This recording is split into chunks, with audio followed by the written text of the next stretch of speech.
Футбол бұл өмір. Ал 13-ші сектор арнасы футбол ақпараттарын жеткізуші арна. Бүгінгі жаңалықтарыңыз Kun Aguero қайтадан алаңға оралмақшы. Пеп Гвардиола сияқты бапкер көрсем көзім шықсын деп кім айтты? Осы және басқа да футбол ақпараттары бүгін сіздердің назарларыңызда. Достар, арнамызға жазылып қоңыраушаны басып қойыңыздар. 13-ші сектор арнасы күнделікті футбол ақпараттарын жеткізуші арна.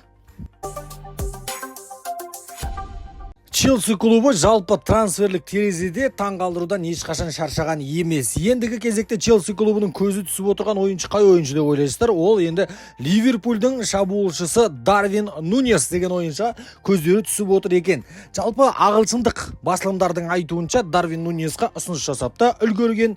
Енді Дарвин Нуньес қазіргі таңда Ливерпуль үшін осы маусымда кішкене ойын көрсетіп жүр деп айтуға болады. Бірақ та енді бір супер ойыншы, пупер ойыншы, қырады, жояды, баяғы Суарес болады деген сияқты әңгіме жоқ әрине. Қазіргі таңда Дарвин Нуньес 65 миллион евроға бағаланып тұр трансфермаркет порталында.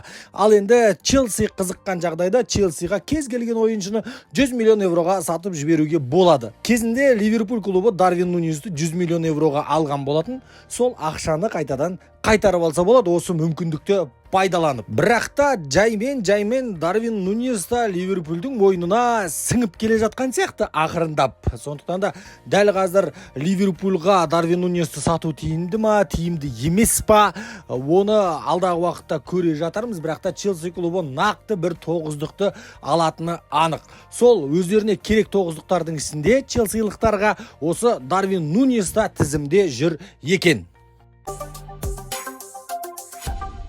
Андрей Лунин жайлы да ақпараттар шығып жатыр. Лунин қазіргі таңда Реал Мадридтің негізгі қақпашысы. Лейпцигпен болған ойында мүмкін емес шығаруға келмейтін доптардың өзін құтқарды. Куртуаның бір финалда ойнап жатқан ойыны сияқты ойын көрдік. Негізінде басында Карло Анчелотти Андрей Лунинға сенбеген болатын, сенім артпады. Сондықтан да Кепа Аризабалаганы алып келген еді жалға Челсидан. Енді Луниннің өзі кейін сұхбат берді. Кепа келген кезде мен өте қатты өкпеледім, бірақ та Карло Анчелотти сияқты бапкердің өзіндік ойы болады.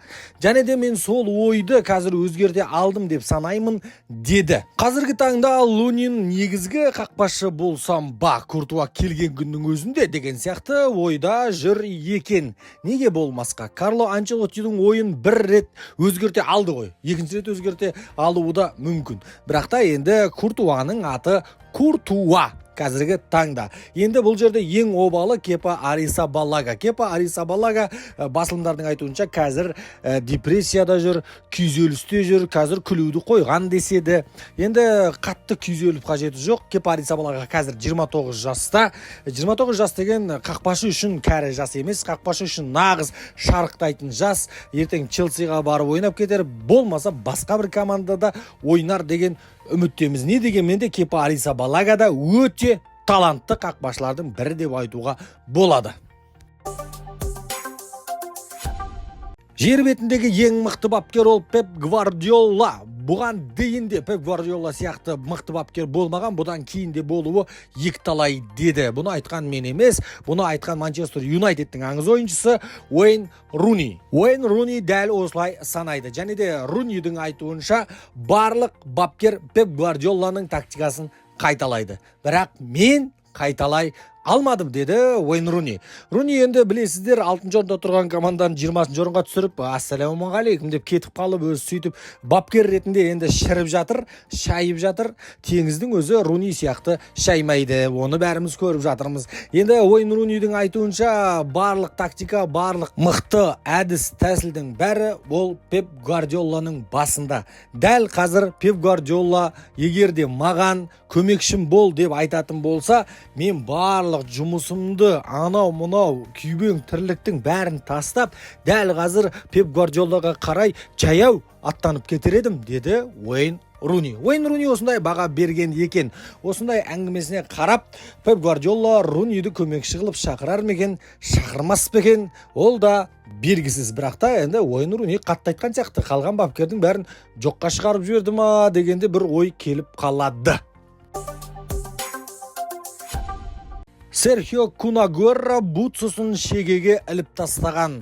Карьерасын мансабын тоқтатқаннан кейін бұл Агуэра кәдімгідей тікелей эфирлерге жиі шығаратын болды, стримдарға шығып әңгімелесіп жатады. Сол стримдардың бірінде мен қайтадан футбол ойнағым келеді және де ойнауымда мүмкін деген ақпаратты өз аузынан таратқан екен. Енді әңгімені басынан бастайық. Серхио Агуэра Барселонада жүрген кезде Алавеске қарсы ойында жүрегі приступ беріп, жүрек талмасына ұшырап қалған болатын. Содан кейін мансабын аяқтады. Қазіргі таңда жағдайының бәрі жақсы.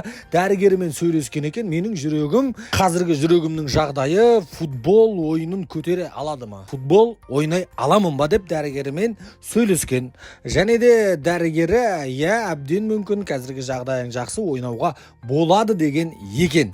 Енді топ 5 лигада әлбетте ойнай алмайды, ол жақта талап жоғары. Ендігі мәселе Серхио Агуэра Интер Майамиге баруы мүмкін деген ақпараттар шықты. Себебі бұл өзі шешім қабылдамай тұрып Интер Майами ұсыныс жасаған екен Кунагуэраға. Ол жақта өте үлкен күш салмайтын шығар. Кунагуэра өзіне Месси, Суарес, Агуэра үшеуі шабуылдаушы болып ойнаса, немесе екі шабуылдаушы Агуэра мен Суарес, Месси ондықтың рөлін ойнаса болады. Жалпы әзірге белгісіз, бірақ та Кунагуэра өзінің футболға оралғысы келетінін жеткізіп жатыр. Не үшін? Денсаулығынан артық па, өмірінен артық па, футбол түсінбедім.